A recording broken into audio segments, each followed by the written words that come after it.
Sawa ka na po ba sa adobo o prito sa ating meat ka low carbs?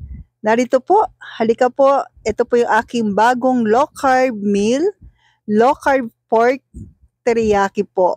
Una po yung ating pork po ay imamarinate natin sa asin at paminta. Ito po ay bacon slice, yung maninipis po yung hiwa. Then add po tayo ng coconut oil sa kawali, magisa po tayo ng sibuyas at bawang. And please don't forget to like and follow po para updated tayo sa ating mga local meal everyday. Thank you po and God bless. Then after po natin masaute yung ating onion at garlic, ilagay na po natin yung ating pork. Sangkutsa po natin ka low carbs.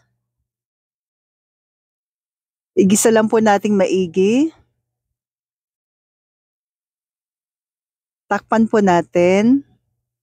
Then kapag ganyan po lumalabas yung kanyang water, lutuin pa rin po natin. Pero halo-haloin po natin para hindi siya masunog po.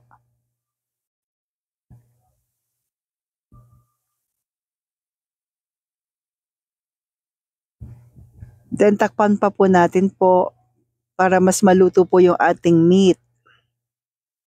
Then kapag ganyan na po, after na ilang minuto na maluluto na po siya at may water pa rin po, kasi manipis lang po ito po, wag na natin takpan. Then, halu-haluin natin ka low carb, hayaan natin siya magkulay brown.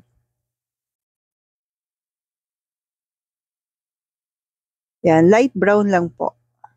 At kung umabot ka po sa part na ito, okay lang po ba ka low carbs? Pa-comment naman po kung taga saan ka po. Para alam ko lang po kung saan muli aabot yung aking pork teriyaki. I'm sure magugustuhan mo po ito ka low carbs. Then add po tayo ng carrots kapag nag-light brown na po.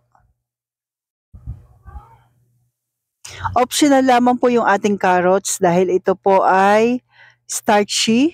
So kung kayo po ay may health issue, iwasan muna po. Pwede naman bell pepper. Ito po yung bago po ng Cheddar's Green Dahan, no added sugar po na teriyaki sauce. So ito lang po yung i-add natin after natin masangkot siya.